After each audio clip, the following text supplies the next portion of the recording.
Shmoney here, and today's video is just me discussing some other things that I've kind of noticed while being a person that utilizes certain platforms.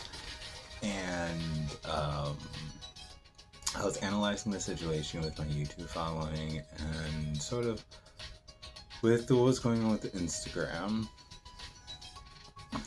and not Instagram, TikTok. But I don't know. I heard some people was having issues with the older profiles being utilized in a strange way, and their current profiles being seen as the fake profile. So there's that. But um, when it comes to things with TikTok and stuff, it's obvious the algorithm is shifting, but some of the shift is a bit aggressive. And I'm following some people, but I'm not blind to the coincidence of losing some of the casual pages that I was interested in while in my following. And I don't know if that's something that's naturally pushed or if something in the system itself sort of decides certain things, or it could just be the issue of me with my personal stalker, whoever that may be. Or someone forcefully managing, which can be seen as the same thing.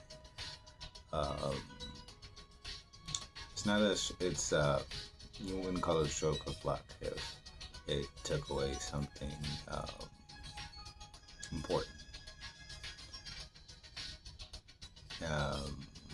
And the daily live content that you consume and stuff like that, it's important, not just for you as a person, but for your overall experience and how you develop, so that when you consume things, or simply when you get into the habit of watching videos, no matter what format, it is important to not be something that is just sitting there just receiving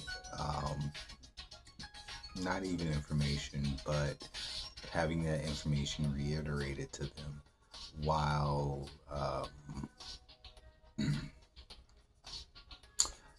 just being just having the information reiterated to them, and just be sort of viewing,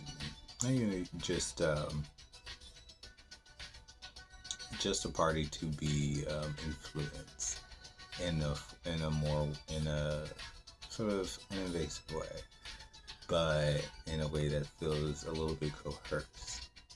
And whether or not a certain person would like to make that more obvious, it doesn't necessarily matter, because that's not really a person that feels like themselves sometimes, or a real person, when it passively trains them to just get read and edited by the algorithm. And that's not a person who has a full viewing experience and a full experience expressing themselves through their personal profiles, their devices, and being properly analyzed and also supported by the algorithm. And that's just kind of the experience that I have, and it's not necessarily good for the pages that come in after, because that just sort of giving the implication of something that's just here to kind of erase the things that were not part of their genre, and just slap it on the table and have you look at it and be like, this is what your interests are now. And that creates sort of an uncomfortable feeling, not just with just the app or with the experience, but an uncomfortable feeling to a certain degree when seeing certain pages and noticing the shift. And even if the shift is unnoticed, it's a little bit jarring when you realize how your viewing experience has been curated and how much of those little things that you're missing. And that's really important.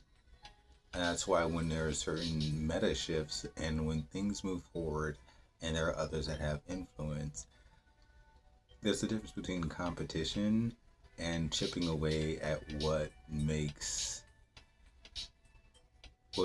your marketing matter.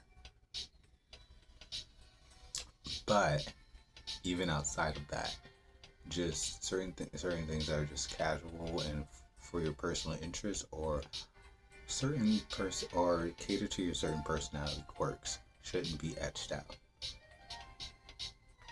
But it's almost 6 minutes, and I'm gonna resume in my next video. I can't go to jail.